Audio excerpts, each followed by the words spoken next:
Hello, and welcome to the Facility Executive Podcast, where we discuss the latest trends and strategies in facility design, operation, and maintenance. I'm your host, Jennifer Getz, the Editorial Director of Facility Executive, and today I'm joined by Adhishesh Sood, the Global Policy and Partnerships Director for Sustainable Building Technologies for Honeywell. Today we will be discussing all things sustainability. So, to get started, how would you define what a sustainable building is in 2022? Would you say a sustainable building is a healthy building?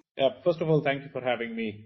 And I'm really glad that we're kicking off with this extremely important question. I think these things work in tandem. And when I say these things, we know that, during the pandemic, the healthy buildings narrative was really heavy. We understood that it was extremely important to make sure that our workplaces slash facilities slash buildings, were atmospheres or were environments where people could thrive, where people could be healthy, and we could avoid disease transmission. But slowly and gradually, we saw that while the concentration was really heavy on, for example, air quality, healthy building became a all-encompassing term for a better indoor environmental quality. People started looking at different parameters apart from air quality to lighting, to thermal comfort, etc., etc. And now we've seen that evolve into, what we term as sustainability today or sustainable buildings today, wherein people are being also mindful of, how do we preserve the important resources that a building has? How are we making sure that carbon emissions of a particular building are being reduced and recorded? How are we reporting back carbon emissions and also creating a green building for that matter? So I think the narrative has evolved over the last 2.5 years. We've made sure that we've come a long way, as responsible technology organizations or responsible building owners, and have kind of created this hand in hand concept of a healthy building and a sustainable building is no different. In fact, one is a subset of the other, or one is the universal set for the other. I think right from 2021 to 2022, that narrative has picked up. There has been immense amount of focus on not only looking at bringing people back into offices, return to workplace, and also making sure that we provide better environments, like I said, but also people have started concentrating on how do I make my building even more efficient, right? There is no secret to the thing that human health and planetary health go hand in hand. We've heard multiple people talk about how global warming, how emissions from a particular building affect how we see our future. I think this podcast is probably at an important juncture where COP27 is happening in Egypt, and we're discussing the exact same thing. We're looking at how the world is getting warmer by 1.5 degrees and how far we are from achieving sort of a state wherein we will have a better future for generations to come. So I think coming back to the point of healthy and sustainable buildings, both of them work hand in hand, both of them work in concert, both of them work in tandem. It's extremely important for us to understand that we literally need to say it in the same breath rather than keeping them as separate concepts or narratives. If we implement one, then the other one should get implemented automatically. I think that would be my definition of a sustainable building in 2022. It's very interesting. Now, you talked about facility management a little. Facility managers have a lot on their plates. They're tackling supply chain issues, navigating the landscape of hybrid and remote work, coping with the fact that they have long-time employees leaving the workforce. Would you mind elaborating more on why facility managers should be creating sustainable buildings and why this should be one of their main priorities? So I think you've asked me a question where the answer lies within the question. So I would say all of the above are really important reasons for creating sustainable buildings. Now, you spoke about tackling supply chain issues. You're speaking about return to workplace. We are obviously coping with the fact of, long-term employees, for example, retiring, etc., etc. Even if we looked at these things separately, sustainability is a narrative or is a point that you would easily recognize in each one of those. Sustainable supply chains are extremely important.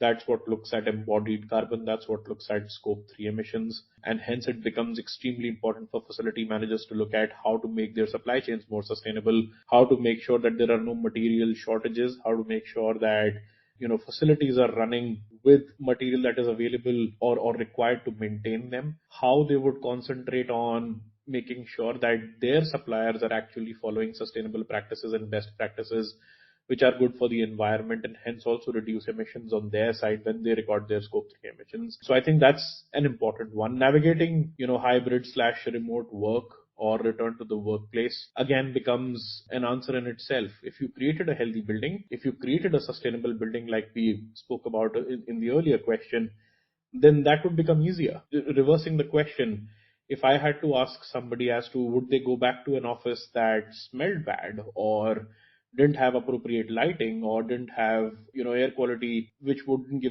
give them a headache, for example, then would a person go back to office? No. And people have started recognizing that the workforce is not immune to the kind of things that I just spoke about. Earlier it was, hey, I have a headache.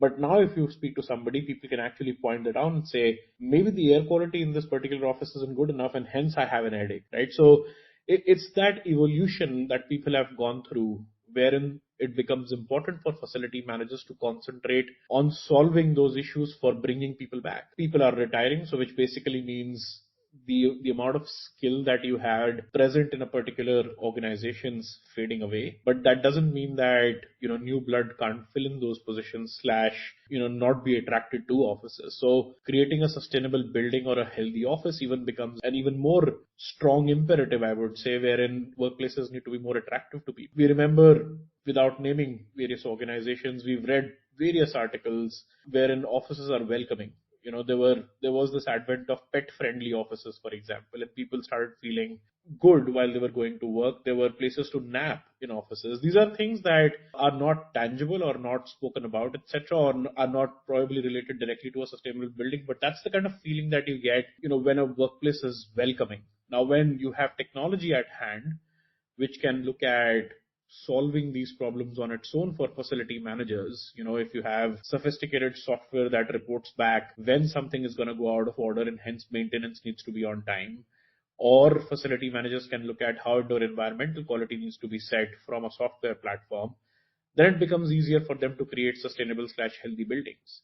So while there's a lot going on, I think there's a lot of tools available for facility managers, a lot of technology available for facility managers at the moment, wherein they can create sustainable and healthy buildings. And I think it has to be one of their main priorities, considering the kind of thing that we're recovering from at the moment and the global indicators that are plaguing us right now. Absolutely. And I'm hearing more and more that it really does help employers attract employees to their office buildings or to their organizations. Now, I know you've touched on air quality and how much that plays a role in how employees react to an environment in a building. I would love if you could elaborate more on how being a sustainable building helps to enhance employee productivity and engagement. Just employee productivity and engagement. Right. So this nicely touches upon, the earlier question that we had, and we alluded to some of this of employee experience, of employee engagement, of productivity, of people retiring, etc. But think of it like a dinner with a view or a meal with a view slash working from a cafe that has nice plants and trees inside the cafe, and you've got these concept of beautiful green walls nowadays. Biophilia is becoming more and more important, and people appeal to that, right? So it's like I want to be in an atmosphere where I feel nice. Now that feeling slash that emotion is driven by multiple parameters. That's the air that I'm breathing. That's how cold or hot I am. That's dependent on how the locale is. Like I said, meal with a view. If you're sitting next to a river and eating fish, then that probably has a better experience than you being in a closed room and eating fish. Now, the whole taste of things, the whole idea of enjoying while you're doing something is what occupant experience is all about, I would say, or is what workplace experience is all about. And it's actually surprising and quite refreshing to see that people are taking that as consideration when they're joining new organizations. They want to make sure that they're taken care of.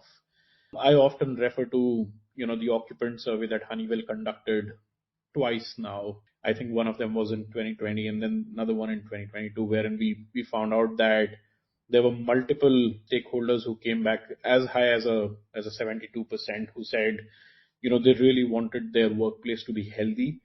And that goes for people who want to be attracted to different workplaces as well. We want to make sure that the indoor environment is nice, the office is inviting, the lighting is immaculate. There is some sort of touchless experience that you get when you get to the office. For example, there are systems that you can implement where a system would literally guide you right from the car parking to your desk. Now imagine that versus, your first day at work, you're struggling to make sure that you have a badge, you're going through multiple levels of security, you making sure that you know the facility pretty well, and convert that to a technology enabled office or a sustainable space, as we like to call it, wherein an employee has minimal disruption in carrying out these basic activities. That's how sustainable spaces increase productivity and engagement, right? This is what brings people back to an office and say, yes, this is a space where I can get a lot done while I spend my time at office. Now, compare that to a dimly lit office where you don't want to sit down and you probably take 5 hours to finish what you could have done in two, then that's a whole different story. So I think one, that emotion, that feeling, that belongingness to a place and that experience that you get from a particular building or a facility is important. That really enhances employee productivity. Also, the fact that if you're taking care of your employees in terms of the environment that you're providing, then they obviously fall sick lesser. They are more engaged and happier at work. They feel comfortable at work, and that increases engagement. Also, from a sustainability standpoint, I think there's a recognition that buildings are receiving nowadays with frameworks like LEED or with frameworks like WELL. These are standards and frameworks which are available for building owners and tenants and different sets of stakeholders to achieve. This is also social recognition, right?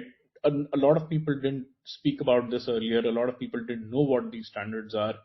But now, with the increase of knowledge and with plaques and different insignia that you see in various offices being available, employees can also actually say, we understand that this office is LEED certified. Now, they might not know what goes into getting a LEED certification, but this is something that they realize that is also present in a particular office. So it's also that social recognition, along with providing a better environment, that also leads to creating a sustainable space, pushing or increasing employee productivity and engagement, I believe. Perfect. One other thing I really wanted to ask you about is there are so many different kinds of facilities with so many different needs to be healthy and sustainable.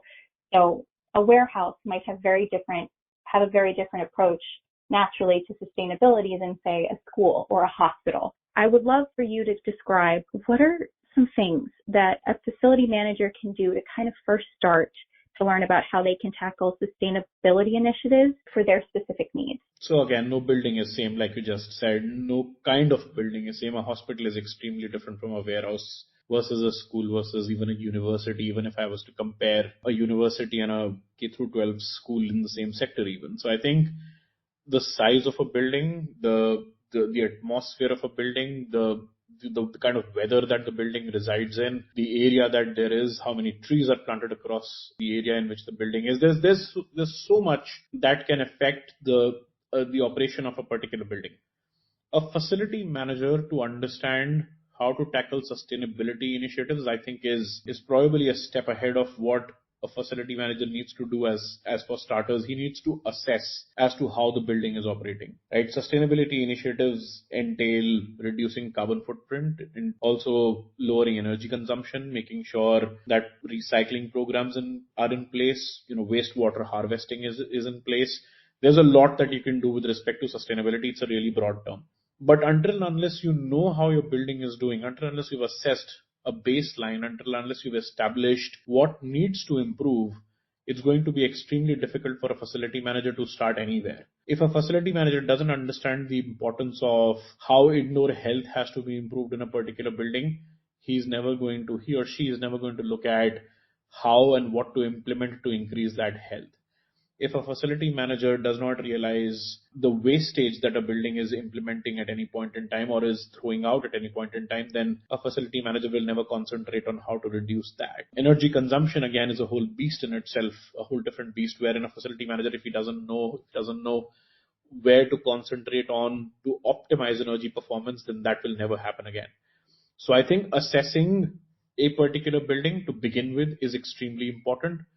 Once you've assessed and once you've measured what you want to manage, you can then start looking at what is available in the industry, what is available in the market space, what is available as knowledge within the organization's group to improve the things that you've realized when you assessed your building or when you established a baseline.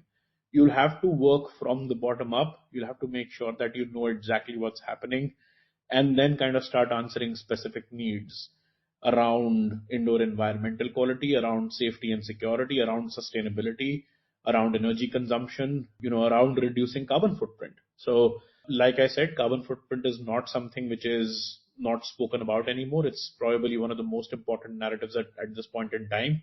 But that will only happen once you know exactly what you're dealing with.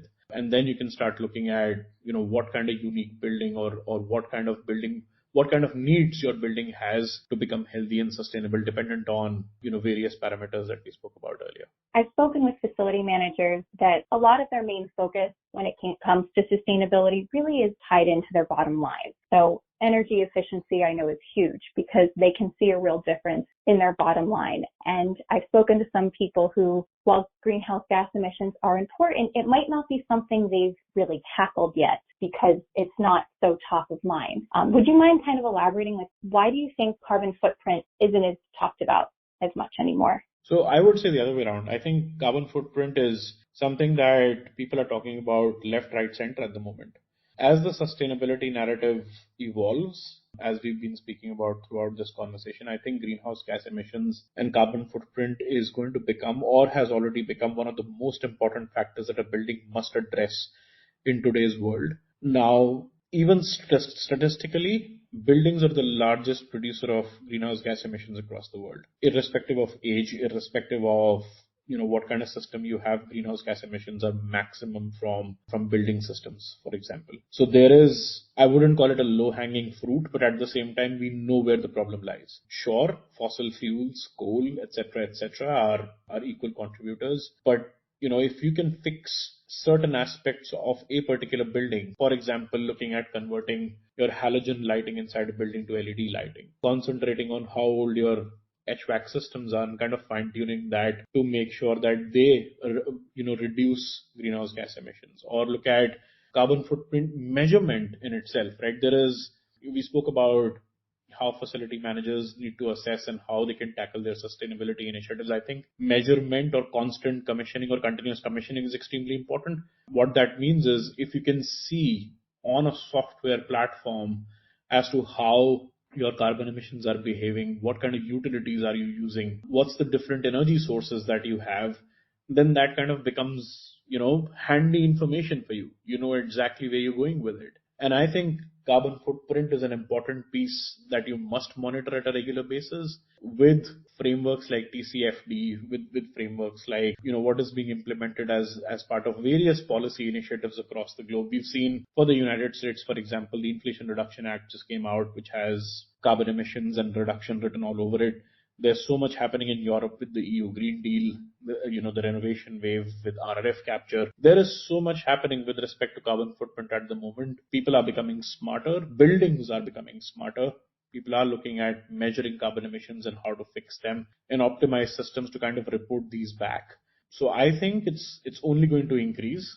And I think it's for the global good that it increases, because unless we start concentrating on these things and unless we start looking at reducing the largest carbon footprint of the world, which is buildings, like I said, I think we're obviously looking at a much larger problem than just water shortage or, air pollution that increases on a regular basis. So I think it's the reverse. Carbon footprint is in conversation right now to a large extent, but it could become even heavier, with the advent of stuff like ESG reporting and a lot of climate disclosures going forward. Absolutely. One of the other things I really wanted to ask you about is, just in your experience, what are some examples of an overall positive impact a building and its occupants have had as a result of implementing different sustainability initiatives? So I'll try and stay general here so that, I don't kind of concentrate on a particular building. There are multiple things that you can implement. And I've seen it with my own eyes. For example, at various Honeywell facilities, if I had to be particular, there is, sustainability initiatives which are being implemented with n number of our customers, a lot of our own facilities, a lot of facilities that you read about in the news, for example. Now, they could be as small as implementing just healthy buildings and making sure that the environment is improved, or they could go to the extent of improving everything under the roof for sustainability. So measure carbon emissions, monitor carbon emissions, look at energy performance improvement, look at various sources of renewable energy to be implemented, look at battery energy storage systems, look at how to make sure that employees feel really welcome, for example. And that's not free lunch in a cafeteria, by the way, but just making sure that all the environmental quality parameters are taken care of. So I think there are various sustainable initiatives that have been put in place where occupants have felt that a particular building is worth inhabiting, and also workplaces have become more inviting. The variety and for the lack of not making it redundant, the variety varies from location to location, from place to place, from building to building. If you go to an airport right now, you would see that a lot of airports are concentrating on bringing natural light in. Right, that's something that I've seen in modern design for airports everywhere across the globe. That's so refreshing. Being inside an airport, sometimes taking long haul flights, if you get some natural light, you feel really nice and you feel that very reinvigorating for you. It's like being inside, a much better atmosphere than you would realize as you were at an airport terminal. A lot of these airports have now green biophilic facilities inside. So again, that appeals to the senses, and it makes a lot of sense for people to feel as if they're in natural habitats. You could look at premium commercial offices nowadays who are concentrating on making sure that they have fresh air or there's appropriate ventilation, for example, for employees to make sure, so for employees to have better air quality. If you look at industrial warehouses, they're concentrating on how to reduce heat, for example, in environments where people are working. So have more air conditioning, have proper air quality again, make sure that thermal comfort is answered properly. There are places which receive a lot of rainfall. People are looking at wastewater management or harvesting of that particular water. That is again that we've seen with some facilities which are industrial. So there's, I think, a lot happening with various different kinds of facilities. There's a lot happening in various geographies, but not to be specific, I think it obviously needs to fit into a particular framework. It needs to be a sort of an initiative that stretches across the ethos of sustainability and healthy buildings.